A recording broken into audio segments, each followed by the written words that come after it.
व्यासेन ग्रथितां पुराणमुनिना मध्ये महाभारतम् अमृतवर्षिणीं भगवतीम् अष्टादशाध्यायिनीम् अम्ब त्वामनुसन्दधामि भगवद्गीते भवद्वेषिणी।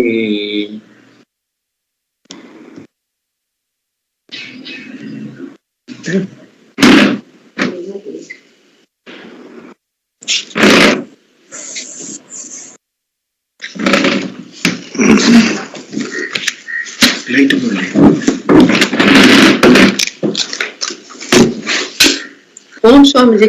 Om. Good year to all of you. Huh? Same to you. To all of you. Oh, Happy New Year, Swamiji. Thank you. Same to you. So that Prashant, you are starting. Yeah. Visual Yoga. Topic of vision, cosmic person. The last verse of the 10th chapter, Bhagavan said, I remain with one part of me pervading the entire universe.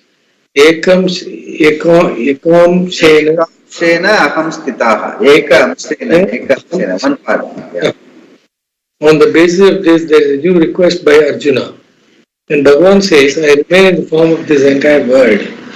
Naturally, Arjuna wonders whether this is literally so. He has heard about what happened when Yashoda asked Krishna to open his mouth upon finding him eating mud. She saw within the mouth of Krishna, the child, the entire Jagat. Now Arjuna wants to know if he can see the entire cosmic form, Vishwarupa, within the form of Krishna, who is standing in front of him. To understand this cosmic form properly, we need to understand Ishvara's form. As we have seen, Ishvara can be viewed from different standpoints. The essential nature is Chaitanya, Brahma, the truth of Ishvara and of the Jiva. The Jiva's essential Swarupa is Satchit Anandam, Adhyam Brahma. Advayam Brahma. One without a second. Yeah. And the Swarupa of Ishvara is the same Brahman. There is one level of appreciation of Ishvara. Then there is another level of appreciation.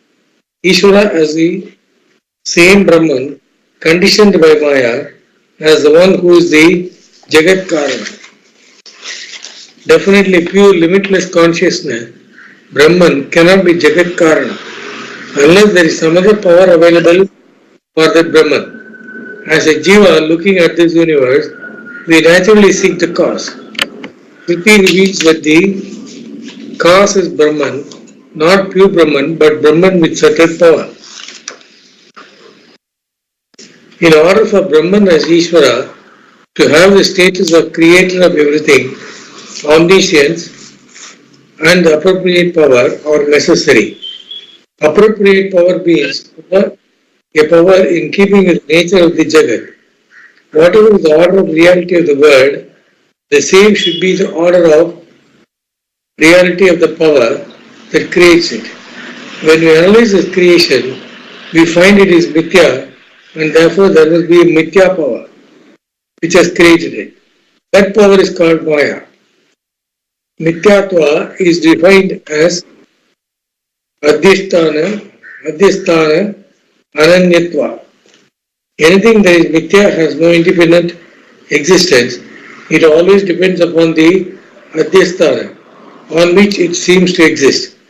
For example, in the ocean, the waves that we see can be said to be mithya. The water is there Adhyasthana.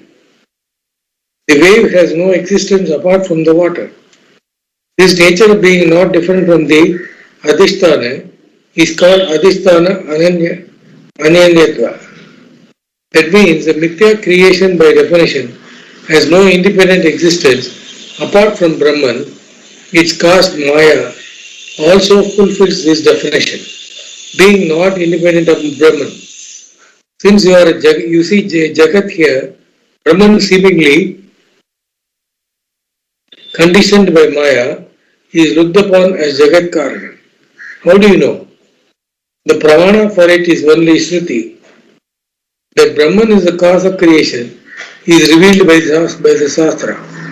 And it also reveals that you are Satyam Jnanam Anantam Brahma. Can you wait for a minute? I think Swamiji left the class. Give me a minute. He's calling me. Hello?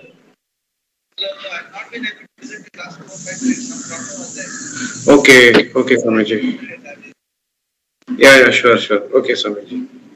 We didn't know Appa was reading. Internet is not working, huh?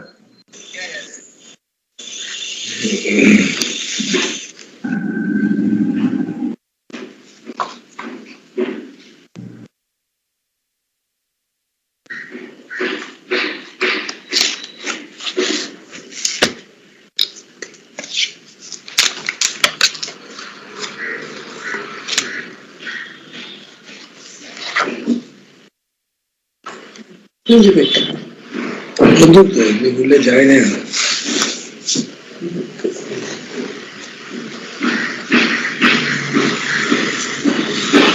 बोला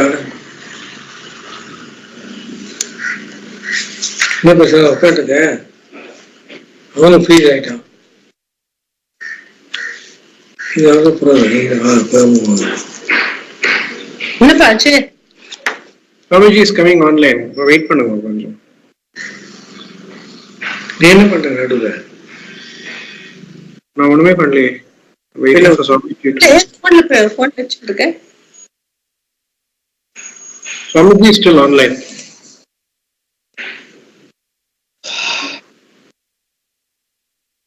Internet is connecting, Swamiji.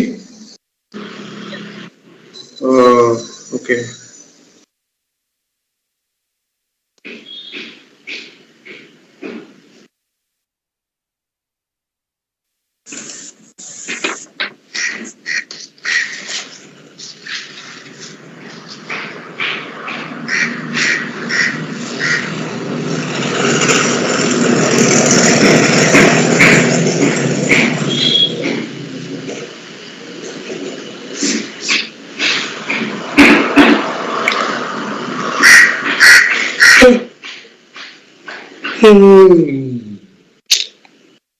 வரலையா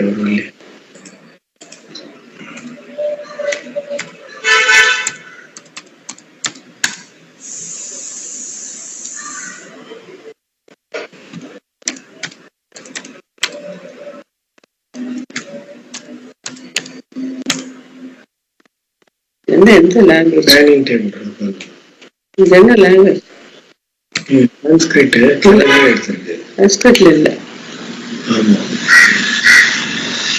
அது selfie எடுத்துக்கிறாங்க அது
Internet connecting, Swamiji? Oh, through the dongle, is it? To the dongle, okay. Oh, the broadband is not working. Okay. Okay, Swamiji, no problem. In case you have a problem up to evening, give me a call. I'll call the technical guy and ask him to fix it. Yeah. Okay, Swamiji. Yeah. I'm disconnecting the line now. Yeah. So you can start from. Since you see Jagat here. Yeah. he missed it. Adhisthana. Since you see Jagat here, that footnote you have to read. From there I have to. oh, I see, okay. Yeah, footnote I didn't listen. Yeah. You're connected through dongle now, Swamiji. Dongle you're connected. You're connected through the dongle now. Connected through dongle, yes. Yeah.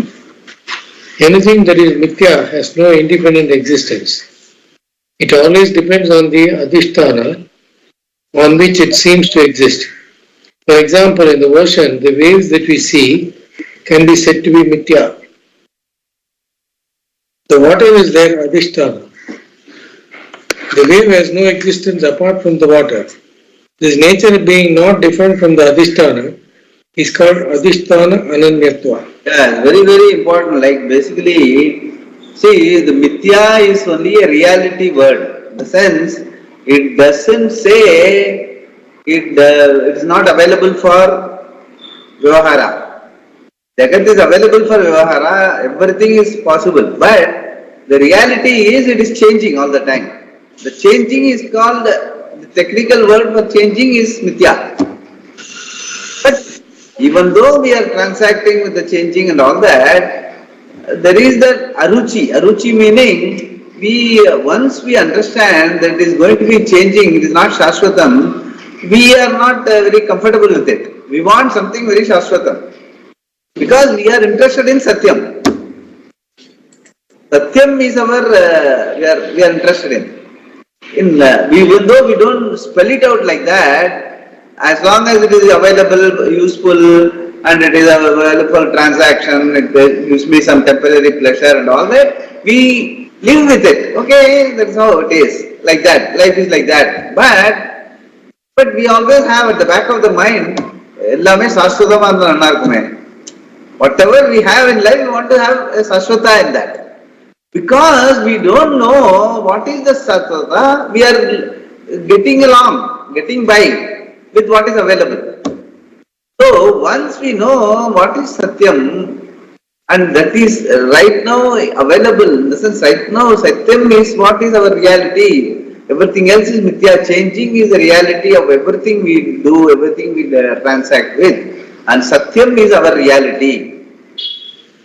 Mithya is only changing. You can't even call it reality. Mithya is changing. Satyam is the only reality and that is changeless. And that is you. And that is Ishvara. So all this when connected and looked at, it becomes a real, the sense, that's it. This is what, this life is made. That sort of an understanding dawns. But till the time we are getting that, we are going by, so whatever is available around us is mithya. But there is an order there. There is an order there, meaning everything seems to be what is available. I am talking to you today, I am able to talk to you tomorrow, and I am able to connect with what I talked to you yesterday. So there seems to be some relationship possible. So it all gives us a feeling that this is how life is. But we are, all of us are seeking what? That satyatvam in our life. And satyatvam is why you are seeking, because that is your reality. So that is my reality and that is what I want. Everything else, that it is mithya itself, I don't know. Only when I scrutinize, when I examine only, I get to know. All these things are the background. The background has been discussed all along. Till the 9th chapter, 10th chapter, he has discussed all that. And now when he is discussing the 11th chapter, he just gives a reminder. What is Ishvara's reality? What is your reality? And all that. And then he says, whatever, even though it is Ishvara's reality, but it is still mithya.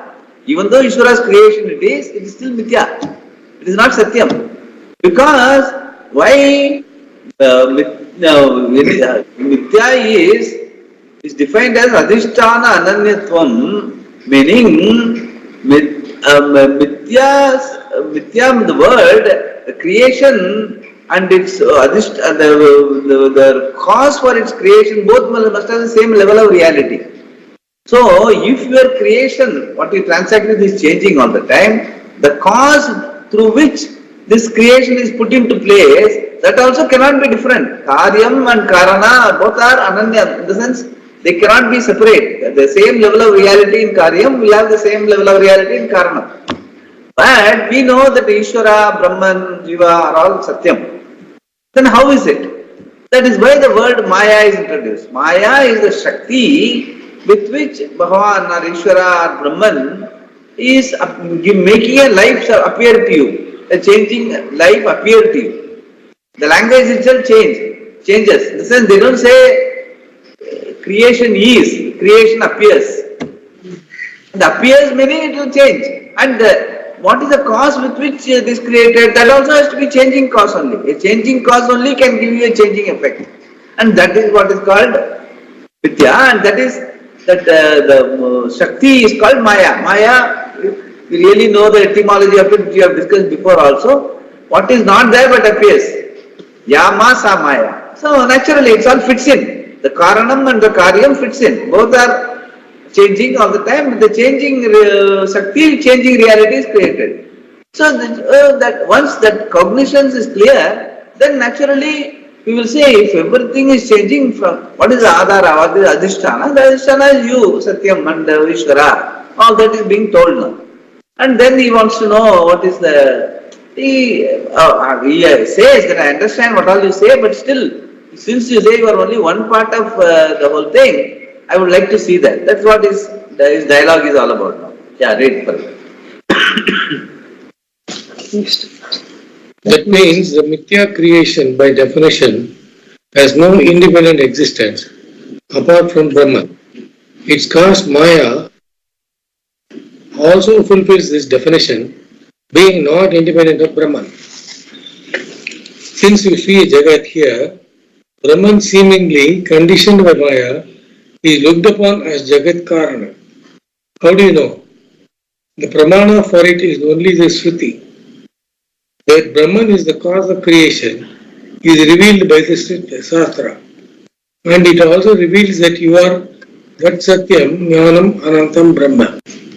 You can have an immediate appreciation, Aparoksha Jnana, out of this.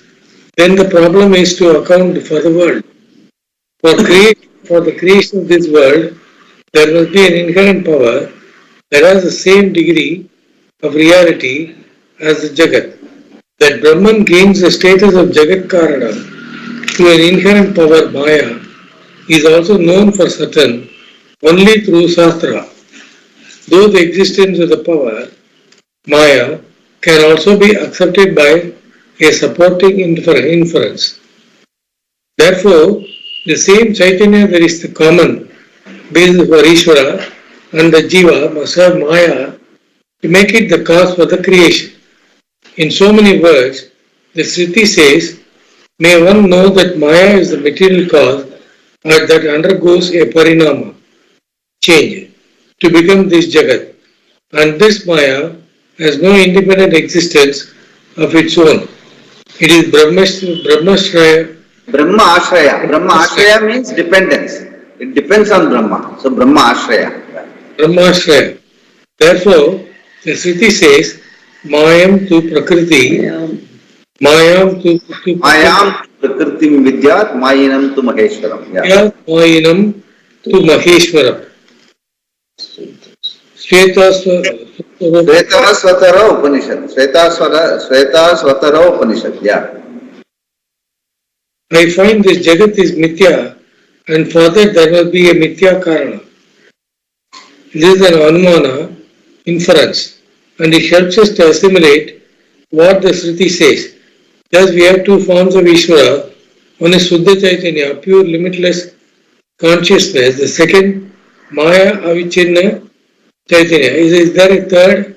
If Chaitanya is the Swarupa, which is Ishvara, that Swarupa is also available here as a Jiva. Consciousness obtaining in your Antakarana is called Jiva. Therefore, Antakarana, Avachinna Chaitanya, is another form of Ishvara.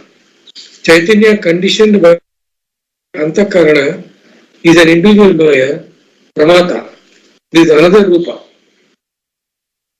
We also have avatars like Rama, Krishna and so on. Whether they existed, the concept of Ishvara assuming a particular form is what we call avatar. Krishna, Rama and so on are all avatars of Ishvara. Without the form of Krishna being a Jiva, it's a special form assumed by Ishvara as a result of the prayers of many people asking for action to be taken in a particular situation. We saw in the 4th chapter that in response to their prayers, Ishvara himself, through his own Maya, assumes a form suitable for the occasion. That is Avatara, another form of Ishvara. Then we have Vishwarupa, which is Ishvara from the standpoint of the physical universe. If you look upon this entire creation as the form, the body of Ishvara, we have what we call Virat, Chaitanya, in the form of cosmos, called the cosmic person. How do you know that Ishvara is in the form of Virat? You see the Jagat directly. It is known to you immediately, Pratiksha. But that is Ishvara is not known. Because even though the Jagat is Pratiksha, Ishvara is not. Therefore, that the Jagat is Ishvara has to be understood only from the Shastra. Because of the appreciation of the cause, Karana, being both efficient and material, Nimitta and Upadana, there is appreciation of Ishvara. And you also understand that Ishvara as Chaitanya is the Upadana Karana that undergoes no change whatsoever, no change whatsoever. It is the Vivarta Upadana Karana. Vivarta means without any material, the opposite of Parinama. Parinama is changing. When there is no material, there is only being, conscious being, then obviously the Upadana is only Vivartam. Vivartam meaning no material, that's all. No, only material if it is there will be Parinama, change is possible. When there is no material, there is no coordinates of time, space and object, that is the question of Parinama possible. So it is only Vivarta Upadana Karana. That is what he is arriving at. Yeah. And you understand from the Shastra that the Maya, the Shakti of Ishvara, undergoes all the changes and is the Parinami Upadana Karana. Thus, you understand that this Jagat, which is Pratiksha, is only the form of Ishvara. Here, Arjuna wants to see the cosmic form. Because Bhagavan said at the end of the last chapter, pervading the entire universe with one pada, I remain. Arjuna wants to see that cosmic form of Ishvara. When the cosmos is right there in front of him, why should he want to see the cosmic form? What he means is that he wants to see Ishvara in the form of this entire Jagat all at once. Normally, you see one thing at one place and time. That is not the cosmic form. You are limited by your own capacities of perception. So, all you see are limited entities. And that too, some of them are seen wrongly, like the blue sky, which is an illusion. Further, anything that is seen only partially. When you see the front of it, you do not see the back. And what is out of sight is out of mind. It means you only see one thing at a time. Where's the possibility of seeing the cosmos? Arjuna, like a child, now wants to see the entire cosmic form. He wants to know whether in one form he can see what is behind, what is in front, what is on the left, what is on the right, and what is beyond the sky, all that is in heaven, etc. It is the desire of a child, in fact. Arjuna thought, why not see this? For which, of course, Arjuna's eyes are not adequate. Since it is a visual perception, he must be given a different type of eye, Divya Chakshus. Perhaps it is some sort of inner eye, but whatever it is possible to Ishvara's Maya alone. And Krishna reveals this cosmic form to him. We can take it as something that happened or simply as a presentation of the subject matter showing that nothing is away from Ishvara. Virat means Vividam Rajate, the one who appears in varieties of forms. That single form that includes all forms is called the cosmic form Virat Swarupa.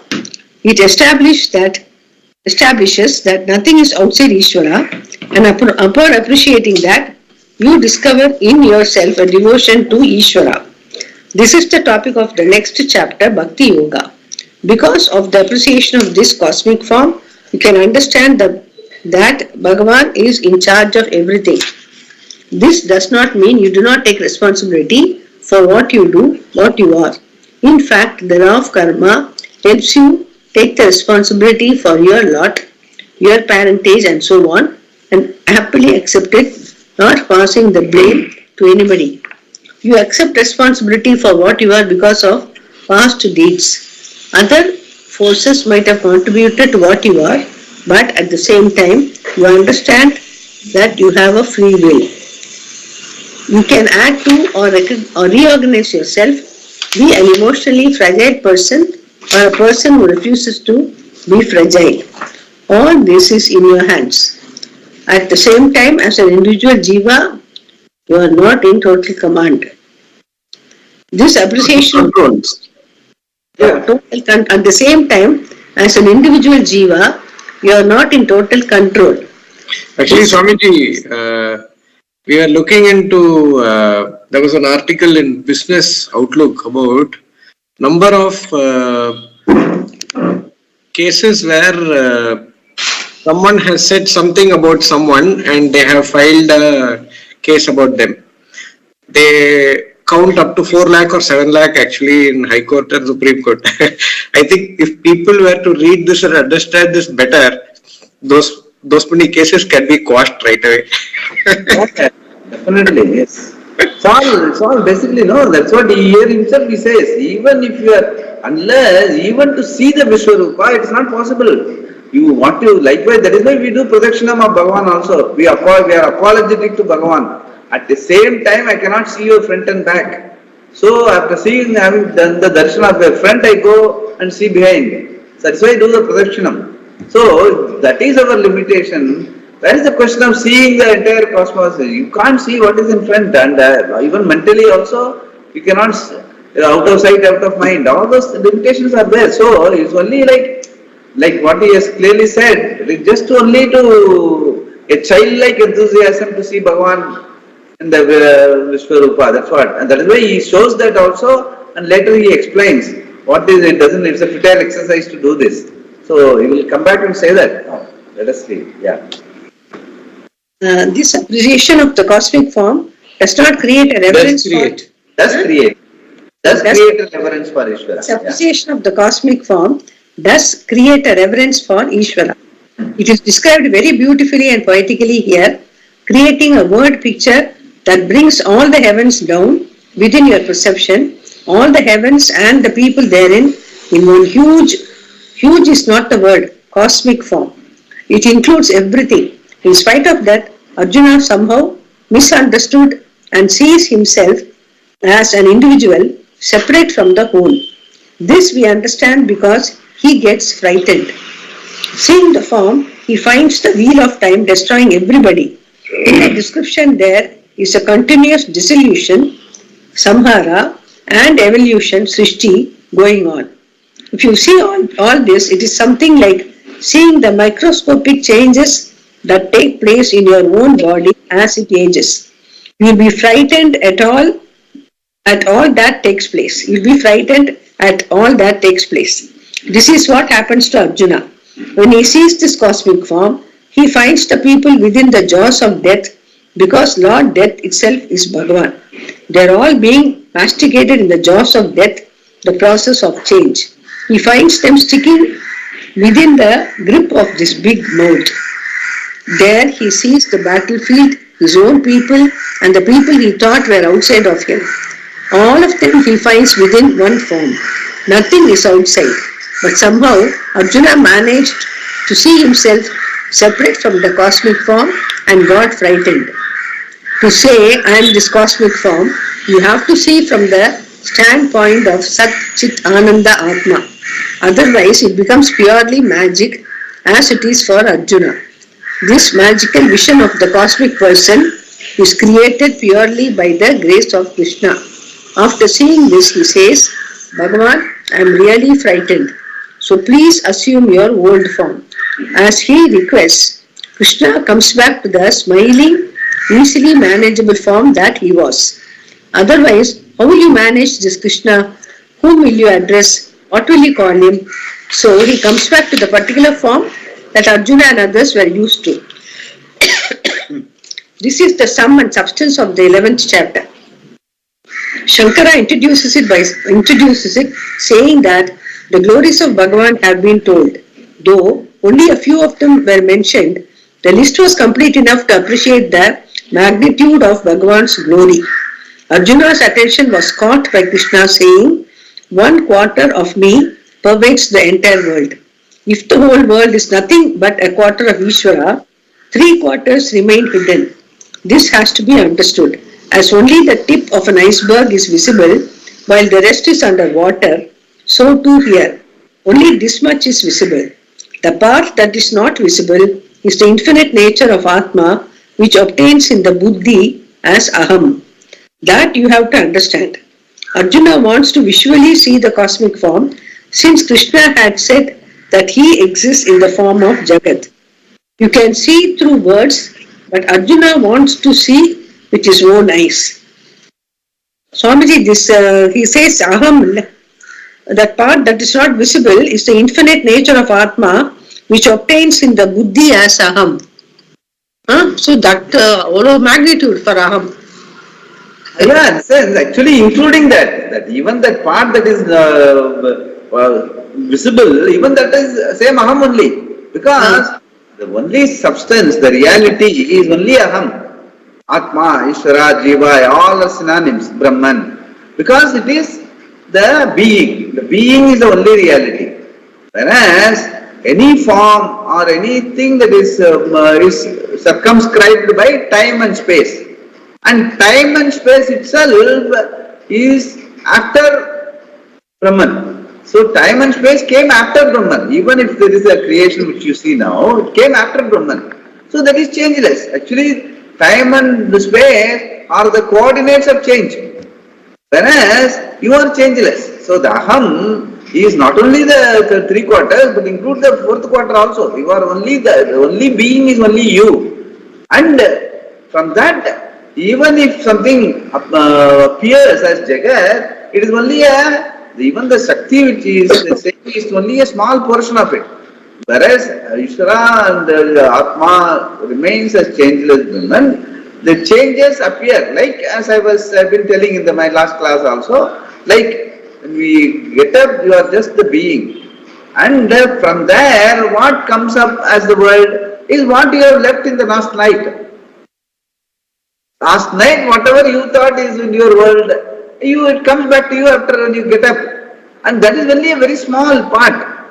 We all know that what I see, even with my own world, the morning world is different from evening world. Means the morning world does not include the evening world. The evening world does not include our own, I am talking about. Yeah. So, whereas the aham, the being that is there in sleep, conscious being is total. Total because it does not have any changes. It does not have any parts. So, the total does not have any parts. That is, and it is not subject to parts because it is not subject to time and space, and it is not even an object because it is not subject to time and space. It is not even an object. That means just the being. And that being is complete. It doesn't have doesn't have 1/4, 3/4 and all that. Whereas the 1/4, 3/4 is to indicate that it is a changing reality, changing. It is subject to time and space. One part, once you say it is changing. Whereas what we are saying, the reality is whole. It is not a part. So once you say it's a part, it is only changing. That is what he mentions by saying that I am only one part of it in the world. Because it is a changing. Just the Shakti manifests as a changing world. That is why he says one part. Otherwise, even that one part doesn't exist. Only whole is existing. Yeah. Verses 1, that part is not visible in the infinite nature of Atma, which obtains in the buddhi as aham. That you have to understand. Arjuna wants to visually see the cosmic form, since Krishna had said that he exists in the form of Jagat. You can see through words, but Arjuna wants to see with his own eyes. Verses 1 to 4. Deciding to see Bhagavan in the form of Jagat, Arjuna said, Arjuna uvacha mat anugrahaya paramam guhyam adhyatma samhitam yattat yoktam vachasthena mohoyam vigato mama. Arjuna uvacha said, mat anugrahaya, to bless me, paramam guhyam, the greatest secret, Adhyatma Samgitam, known as knowledge centered on the self. Yat Vachaha Tvaya Yuktam, which words were taught by you, Tena, as a result of those words, Mama Mohaha Ayam. This delusion of mine, Vikataha, is gone. Arjuna said, as a result of the words taught by you, Lord, in order to bless me with the greatest secret known as knowledge centered on the self, this delusion of mine is gone. In the beginning of the second chapter, Arjuna offered himself as a Shishya and then pleaded with Lord Krishna to bless him with liberation. Yat Shreyaha Syat Nishchitam Bruhi Tanme Shishyaste Aham. Arjuna knew what he was asking for. Bhagavan also taught him without any reservation. At this stage, having listened to all this, Arjuna says, Mat Anugrahaya, to bless me, Yat Tvaya Yuktam, what was taught by you, is Paramam Guhyam, the greatest secret. This is so because it is not available by any other means of knowledge except the Shastra. Even if the means of knowledge is available, Atma can remain Guhya because our whole orientation is to look outwards. A lot of things are hidden, not known, but what value do they have to you? Here it is Parama Guhya. There is nothing comparable to it in terms of value. It is a hidden treasure. Adhyatma Samgitam means that which is known as self-knowledge, Atma Vidya. This is the greatest hidden treasure, and it was taught to me by you, Tvaya Yuktam. Yuktam is not simply told, but taught. By these words, Tena Vachasa, by your words, my delusion about what is Atma, what is Anatma is gone. Mohaha Ayam Vigataha Mama. Self-knowledge is nothing but Viveka, discriminate knowledge of Atma and Anatma. Arjuna's delusion about what is Atma and Anatma, what is Dharma and Adharma, expressed as sorrow and conflict over all the people he was going to destroy, has now gone away more or less. After these 9 chapters, a good part of his delusion is gone, but still he has questions to ask. Arjuna says, Mohaha Ayam Vigataha Mama. And Shankara explains that statement by saying, Aviveka Buddhihi Apagata. The Aviveka Buddhi is gone. It does not mean that discrimination is complete, just that Aviveka Buddhi is gone. There is discrimination. Arjuna cannot say anymore, I am an Aviveki, but his Viveka seems to suffer from some inhibiting factors. Swamiji, this Aviveka Buddhi, Apagata. Apagata. Gata meaning going. So Apagata meaning gone. Apagata is confirming. Apagata means gone. Aviveka Buddhi is Apagata, gone. Aviveka Buddhi is gone. Gata meaning, Gatyartham means gone, going. Yeah. Aviveka Buddhi means lack of discrimination. Discrimination is what is Satyam and what is Mithya. Aviveka is confusion. You take Mithya as Satyam. That is why we are looking for happiness. Like I actually wanted to talk about this Ananda Mimamsa. I will send you this thing.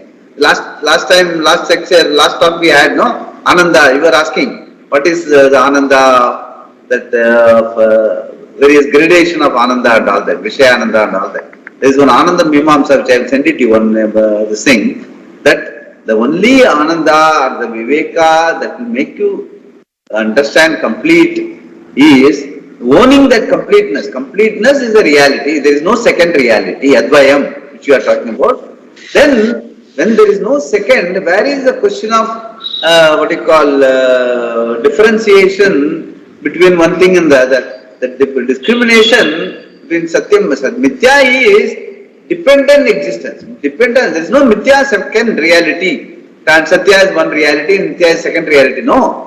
Mithya is a dependent reality. There is no Mithya, there is no cheese, there is no object called Mithya. Mithya is only a reality word. There is only Satyam. Easiness belongs to only Satyam. Mithya is only an appearance. And since we are looking for completeness in appearance, it is like chasing a shadow. We will never feel complete by chasing a shadow. So you have to understand that it is a shadow, that's all. What is the Viveka? You don't have to do anything. You have to understand it is a shadow. That's all. Once you turn back and look at the sun, the shadow will come running after you. Whereas if you run after the shadow, you will have to perennially run. That is all. That is why the 360-degree change in approach in our life is needed. Instead of chasing the shadow, we have to start looking at the sun. So that is the discrimination. That discrimination is so complete it is. That is what he is talking about. The discrimination, aviveka buddhi is between satyam and mithya. And once satyam and mithya is clear, dharma and adharma also becomes clear. It is not difficult. Whereas only dharma and adharma both belong to mithya category. So even though within the mithya category also there is an order. There is an Ishvara's niyati is there. There is an order. So you can live a relatively harm-free by following dharma and adharma. You can relatively live a peaceful life and give peace to others also. But it's all changing reality. What is dharma today may not be dharma tomorrow. That we are seeing. What 100 years before was அந்த காலத்துல கடன் வாங்கினது தப்பு. இப்போ கடன் வாங்கலைன்னா you don't have a prestige. If you don't have a credit card, you are not valued in society. So the whole value system has changed. So that will keep. That is why dharma is not absolute. It is only universal. It is only relative. And that is within mithya. Because it is within mithya. Relative meaning what? In time and place. It's all circumscribed by time and place. When time and place changes, everything changes. So no point in going after. Okay, dharma and adharma is required till the time you start inquiring into the reality of your life. Till then you have to live a sane life. And also people around you have to live a sane life. So you have to be part of the society. That and all, for that dharma matrix is available. Because that is again Ishvara Vibhuti, in the sense, the mithya, the world also is the Vibhuti that we have discussed. We are discussing continuously. It is a Vibhuti of the absolute. So it cannot be having a blemish. In the sense, in its own way, it is complete. Dharma also is complete as long as, but it is nevertheless it is changing. Changing completeness, we are not interested. We want changeless completeness. So, if you want changeless completeness, you have to understand. Discrimination is required between Satyam and Mithya. Otherwise, you be satisfied with follow Dharma and have a Ishvara Arpana Buddhi and Prasada Buddhi. Whatever comes as Prasada, I will accept. Whatever I will do as per Dharma. You can live a sane life like that. But eventually, you will not be happy with that. Because you will, ella nanna proper in spite of that, something is going wrong. Why? I am not able to put a finger on that. That question will come. And that question will lead you to inquire what it is all about. What is the reality? What is the reality behind this? And that reality is nothing but you. That understanding will ensure that even after the reality and understanding is there, still the world around will be there. You will still be transacting. But with the full knowledge, instead of looking for completeness in that, you will know fully well completeness is me and the expression of that is the world around and I have to do what is appropriate to the given situation. So you will not be disturbed. You will do whatever is needed to be done with the full understanding that you are Ananda, you are complete, you are a Purnam Brahma. As it is, you are one with Ishvara. That understanding will become strong enough.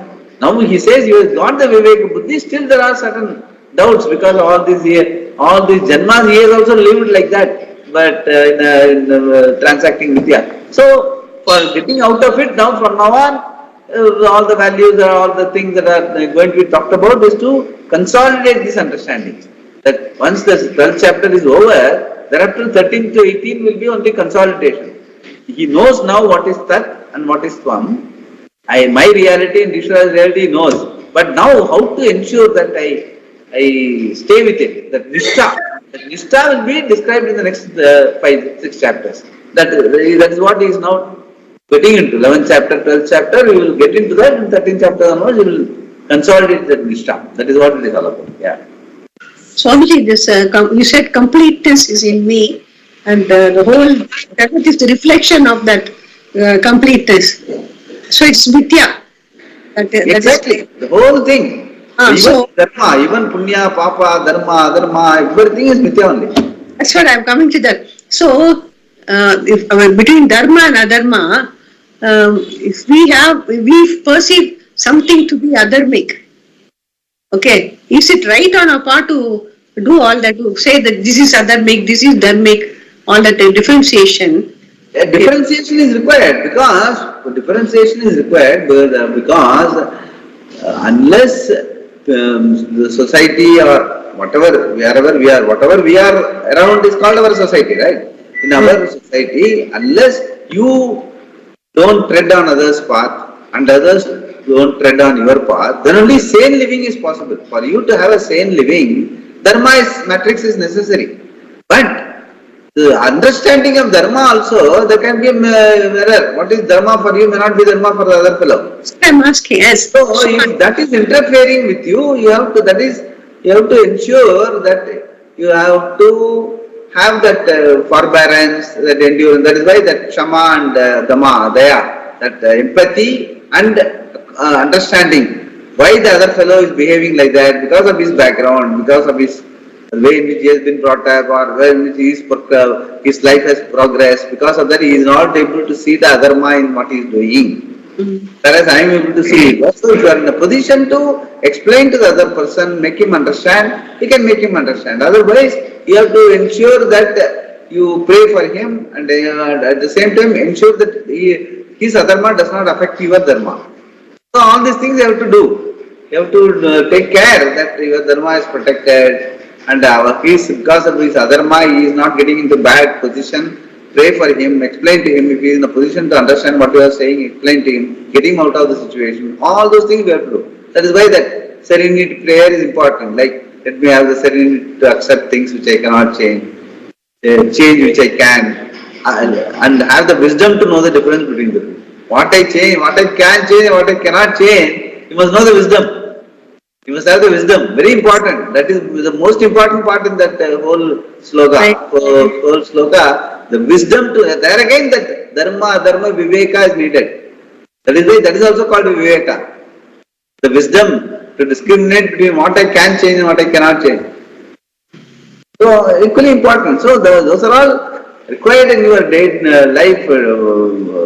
Vyavahara will continue. Badita adhyasa. Even though you have got out of it, you have understood the clarity, what is completeness and all that, the badita adhyasa will still remain. Like, even though we know that sun does not rise or set, we are only, but still we do our panchangam on the basis of sunrise and sunset. So for Vyavahara it is still useful. But knowing fully well that neither the sun does set or the sun rises, it is a continuous movement. We know that. But in spite of that, for Vyavahara it is useful. So once you know that, you will not be afflicted. Okay, you will go by the Panchangam, whatever possible, good time and all that, what is acceptable to everyone. You will keep going and doing it. But without without getting at the end of it, after doing everything in the right time, Rahu, Kalam and all, that still something can go wrong. At that time, with this Viveka, we will have a position to accept it when it comes. Okay, something, even though I felt that way, it is something beyond my power, another factor has come into play, so that is why the result is not as per what I wanted. That is one thing. And second thing is, it is being mithya, it will be like this only. So I cannot look for satisfaction or completion in that. And then where I have to look for? You have to look for, the Shastra tells you are complete here and now. You are the one. When you are going to sleep, you are complete. When you get up also, you are complete. You get yourself identified with so and so, and your day starts. In that mithya world, there will be plus minus only. You can't help it. So both sides, both nitya anitya vastu viveka, satyam mithya viveka has to override dharma viveka. But dharma viveka also is required for transaction purpose.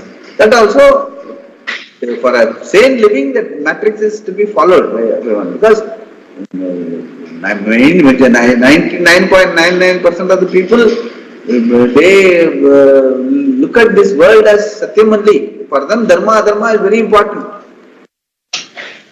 Only way you can transact with them is only on the basis of dharma and adharma, that value system. So, but once you live like that, with that value system, perhaps because of your own chitta samadhanam, in the sense, a sort of contentment, relative contentment will ask you to, will help you to ask that question. What is this contentment all about? When I am happy and complete, when I am Shantama irukkumbodhu, this, why I am not able to retain this Shantam, Shivam at all times? That question will come. That question, the answer lies in the Shastra, not in the Dharma. So Shastra says, yeah, correct, that is your reality, that is why you don't want to get away from that. But no, I have to do, be a complete person, understand the reality. It's only understanding, you don't have to do anything. You have to just understand this is the reality. And it is a daily anubhavam for you when you go to sleep. When you just get up from sleep, you are a happy and complete person. Time and again, even during the day, when temporarily for a second or so, if you don't have any, you are asked for something you wish to be fulfilled, and it is fulfilled, that moment you are enjoying that ananda is nothing but your own self, because it is not because of the fulfillment of that wish, it is because for this shanam I don't have any other wish. I am not asking for anything, so I am me with myself, my swarupa. So that is why I am happy. We think that it is because of that thing I am happy. Yeah. But it is not so. It is because temporarily you got rid of that want by fulfilling it. Okay. But we think we are fulfilling it, that is why I am happy. No, you got rid of that want by fulfilling that happiness. You wanted to eat a gulab jamun, you fulfilled that want by having the gulab jamun. Now, for that kshanam, I am happy. I don't want any gulab jamun. So that I don't lack anything is the completeness. Not that I have fulfilled the want. That we don't recognize. That is the discrimination. That is the viveka. It is there in our waking life only. You don't have to even go sleep. Time and again during the day when you are happy moments. All our happy moments is because it's yourself. Not because you have fulfilled something or you have got rid of something. Either way, Vivritti and Nivritti does not give you completeness because they are action. Whereas you are actionless. So that is a discrimination. That is a finer discrimination which we have been discussing all along. Your Swarupa is Ananda. Because it is changeless. It doesn't depend on pravritti or nivritti. But we must be able to see it very, that is called Nishtha. That is, Nishtha means Nitaram Sthiti. Meaning that like a Shruti, it should be there in all our moments. Waking moments, it should be there. Very time, even when you are fulfilling a wish, you must know that, okay, I wanted this, I got it, it's fine, but I am not happy because of this, I am happy in spite of this. But it is for local vihara, loka shankarartham, I have to do this, I have to get this done, I have to do this, I have to get these things, I have to get rid of certain things. Both pravritti and nivritti is part of the vihara, but that vyavahara does not make me a happy person. Happy person per se, I am. I am doing vyavahara for loka shankarartham. That is the next stage. Because those things do not change. Like as I was telling, the sky remains blue, even though it is not blue. That is how it is. Badita adhyasa. It's called Badita adhyasa. That is a Shakti. That is Shakti of whose Shakti it is? Your own Shakti. Like what he says, you cannot fathom what is Ishvara's Shakti. Ishvara's Shakti is only to that extent what we can put it in words. Let it be Vyasa or anybody. But that is why he says, that is only one part of it. One quarter is just to say one part of it. What cannot be put in words in 3/4. Because it is unending, infinite. Infinite cannot be described, no? Infinite, why it is infinite? It is because it is not bound by time and place. And that is only you, the being, right now. Right now, your being is not in time and place. Whereas your body, mind, senses are in time and place. Yes. Because of your identification with your body, mind and senses, you feel you are bound by time. Whereas your reality is timeless, spaceless, changeless, infinite. That since we have to claim that whole the reality, we have to claim it. That is what the whole Gita's Vivaksha is. What Vivaksha meaning?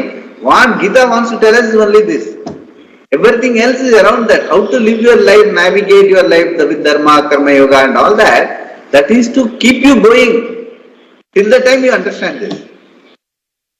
But since that is very useful in Vyavahara, in day-to-day life, people are able to relate to that, those aspects, Karma Yoga, Dharma, values, and people are able to relate to that, and they are able to explain to others, and they say, this is the value of, this is what is Gita. No, Gita's Vivaksha is to make you understand that you are reality. That's what, if you look at Swamiji's explanation, everywhere he will keep on reminding us, your Swarupa is Aham, Atma, Brahma, Ishvara. Keep on telling us, so that you don't lose that connection with that Vivaksha of Gita. Vivaksha of Gita is to tell you that Brahma Vidya, it is you and I and Ishvara are one and the same. That is the beauty of it. That is very important. That is what the Gita in terms of Advaita Vedanta is very important, because Bhagavad Gita has been interpreted by everyone. Every knowledgeable, every philosophical person is interpreted Gita. But for their own, depending on what they want.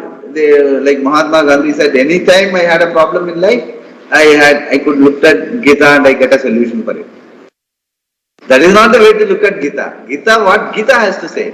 Gita says that you and I are Brahman. So that is what, that's why he keeps on telling, time and again he keeps telling that, yeah. So I think we will see it tomorrow. So, first, you completed? Yeah, first you have completed. Completed, okay. We will see it tomorrow, yeah. Okay. पूर्णमिदं पूर्णात् पूर्णमुदच्यते पूर्णस्य पूर्णमादाय पूर्णमेवावशिष्यते।